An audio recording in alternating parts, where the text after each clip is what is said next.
vi um cavalo branco e o seu cavaleiro. A palavra cavaleiro, nós vamos saber que esses 4 cavaleiros são fatos personalizados. Eles não são pessoas reais. Vamos ver que eles não têm nomes de indivíduos, de humanos, seres humanos, nada disso. Mas imediatamente após a ascensão de Cristo, estas 4 coisas elas começam a ocorrer simultaneamente, que são o Evangelho, a guerra, a fome e a morte, e esses 4 começam então a percorrer até a volta do Senhor. Então, qual que é o significado aqui do cavaleiro branco? Sobre o cavaleiro branco, irmãos, o cavaleiro do cavalo branco, há várias interpretações, O que eu estou trazendo aqui, irmãos, não é para impor nenhuma interpretação, é apenas mostrar aqui alguns princípios na Bíblia para os irmãos, para vocês considerarem, Mas, essencialmente, essa aqui é a linha que nós, na vida da igreja, nós seguimos, Então, nós temos uma linha ali, que falam que esse cavalo branco se refere, o cavaleiro, ao anticristo. Mas, de acordo com Salmo 68:4 e Apocalipse 19:11-13, nós vemos que não poderia ser o anticristo, Embora tem coisas que daria a entender, que poderia ser o anticristo, Tem uma interpretação que fala que é o anticristo, Uma outra fala que é uma alusão a pactos de paz, Paz internacional. Outros, falam que também se refere a Cristo.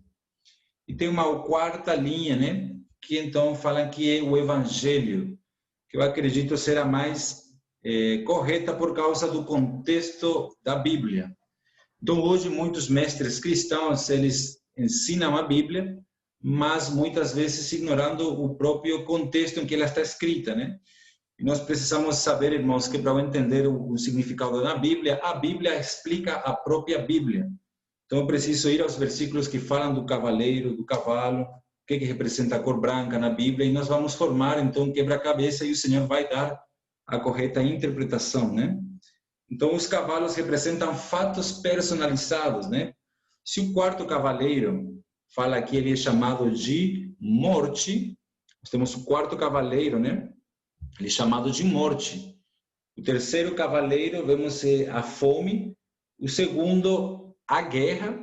Então, o 1º, dentro dessa linha, não poderia ser um homem, Porque aqui nós temos fatos personalizados. Morte, fome, guerra. E também temos aqui o Evangelho dentro, seguindo essa mesma linha, Então, o cavaleiro e cavalo branco representa justiça, pureza e aprovação. Então, simboliza, por que o Evangelho aqui, por que simboliza o Evangelho de Deus? Porque o Evangelho de Deus é a justiça de Deus.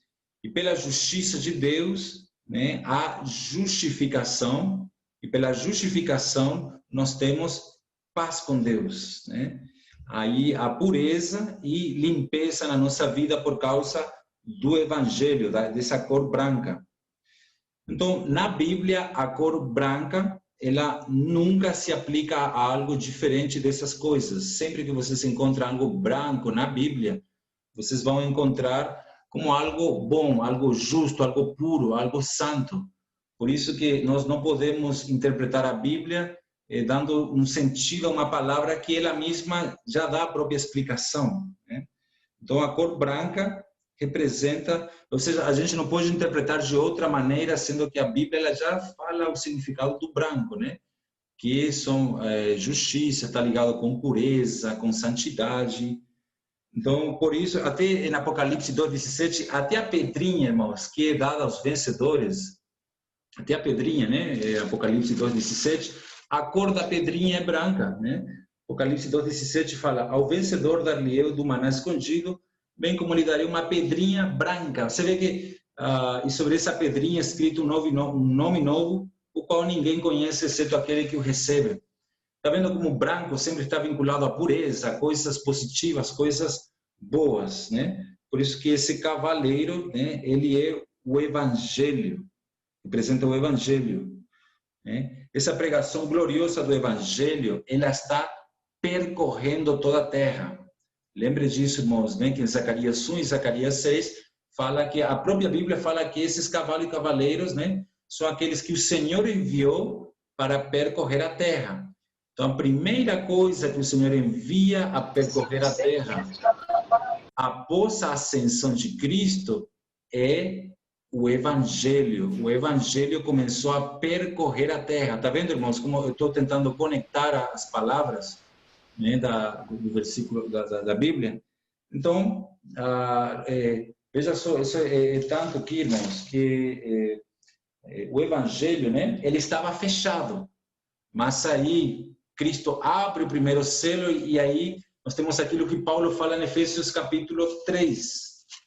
Efésios capítulo 3, ele fala o seguinte, né? Versículo 2. Se é que tendes ouvido a respeito da dispensação da graça, né, de Deus a mim confiada para vosotros, pois segundo uma revelação me foi dado a conhecer o mistério, conforme escrevi há pouco, resumidamente, porque quando ledes podeis compreender o meu discernimento do mistério de Cristo, o qual em outras gerações não foi dado a conhecer aos filhos dos homens, como agora foi revelado aos seus santos apóstolos e profetas no Espírito, a saber que os gentios são cordeiros, membros do mesmo corpo e co-participantes da promessa em Cristo Jesus, por meio do Evangelho. Está vendo, irmãos? Do qual foi constituído ministro, conforme o dom da graça de Deus, a mim concedida segundo a força operante do seu poder. A mim, o menor de todos os santos, me foi dada esta graça de pregar aos gentios o evangelho das insondáveis riquezas de Cristo, manifestar qual seja a dispensação do mistério, né, desde os séculos ocultos em Deus que criou todas as coisas, para que pela igreja a multiforme sabedoria de Deus se torne conhecida agora dos principados e potestades nos lugares celestiais, segundo o eterno propósito que estabeleceu em Cristo Jesus, nosso Senhor, irmãos. Está vendo? Então, o evangelho é algo que estava oculto, né? E esta pregação gloriosa do Evangelho é a pregação da revelação desse Evangelho que começou a partir da igreja primitiva, em Atos capítulo 2, no Pentecostes, a percorrer, né, Jerusalém, Samaria e até os confins da terra. O Evangelho, então, é o primeiro selo que foi um processo, né? A primeira coisa que Cristo fez, né, foi, então, revelar, né, o Evangelho, né? Paulo mesmo foi arrebatado do terceiro céu, recebeu revelações da parte de Deus e ele escreveu isso em epístolas. Então, irmãos, como é que o reino de Deus poderia vir para a terra se o Evangelho do reino não for pregado? De acordo com Mateus 24:14, fala que o Evangelho do reino deve ser pregado até os confins da terra, então virá o fim. Por isso que o primeiro selo, né, está vinculado ao Evangelho. Então, a partir do primeiro século, o Evangelho se é propagado ao longo desses 21 séculos, né? E, simultaneamente, né, a guerra começou também entre os seres humanos, né, a prosseguir, né, e a guerra sempre causa fome, e a fome causa morte. Aí fala que esse cavaleiro lhe foi dado um arco, né, foi lhe dado um arco. O arco e a flecha se usam para fazer guerra, né? Arco e flecha para fazer guerra. E um arco sem flecha, numa guerra, não faria muito sentido, né? E aqui nós vemos que aparece um arco sem flecha. Então, cadê a flecha, né? Onde é que está de acordo com o Evangelho? De acordo com o Evangelho, né? O Evangelho de João, capítulo 19, versículo 30, ali vemos a flecha, né? Essa flecha já foi lançada para destruir o inimigo. Vamos abrir a Bíblia em João, Evangelho de João, capítulo 19, versículo 30. Amém. Encontraram? Quando, pois, Jesus tomou o vinagre, disse: está consumado, e inclinando a cabeça, rendeu o espírito. Foi lá na cruz que Jesus venceu a Satanás. Ele atirou uma flecha diretamente para o coração de Satanás, né? Diretamente, irmãos.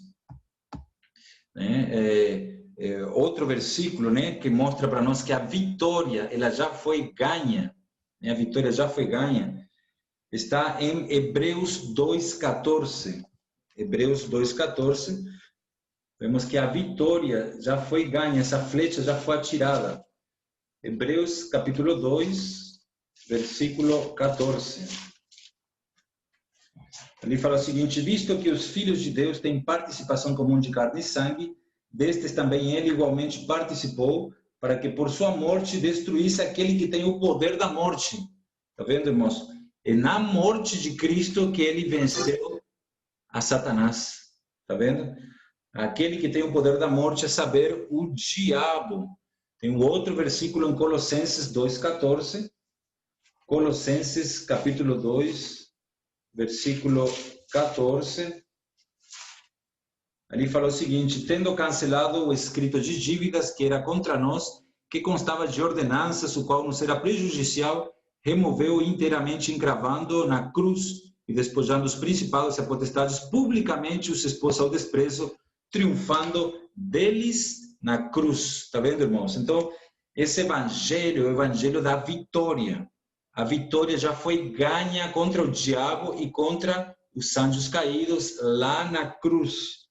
Então, ele pode agora estabelecer o evangelho da paz, que é esse evangelho que nós pregamos. Confira comigo Atos 10, versículo 36. Atos, capítulo 10, versículo 36. Fala o seguinte: esta é a palavra que Deus enviou aos filhos de Israel, anunciando-lhes o evangelho da paz. Está vendo, irmão? Lembra de Zacarias 1 e Zacarias 6, que fala que o Senhor enviou a percorrer a terra? Quando ele fala que ele explica que os cavaleiros e os cavalos são aqueles que o Senhor enviou. Então, o Senhor enviou o evangelho da paz por meio de Jesus Cristo, este é o Senhor de todos. Essa é a mensagem, irmãos, do primeiro selo que está percorrendo a terra, que Jesus Cristo, é o evangelho da paz por meio de Jesus Cristo. Um outro versículo está em Efésios 6:15. Efésios capítulo 6, versículo 15. Calçai os pés com a preparação do evangelho da paz. Então, a paz está vinculado na Bíblia, irmãos, com o evangelho. Então, agora que a luta terminou, o evangelho da paz é proclamado de maneira pacífica. Satanás já é um derrotado, ele já está derrotado, e nós somos muito mais do que vencedores por meio daquele que nos amou. Então, no evangelho, nós somos mais que vencedores. E aqueles que estão fazendo parte desse cavaleiro branco, percorrendo a terra, pregando a palavra, irmãos, estão à frente ali, divulgando essa palavra, esse evangelho da paz. Por isso que fala que ele recebeu um arco.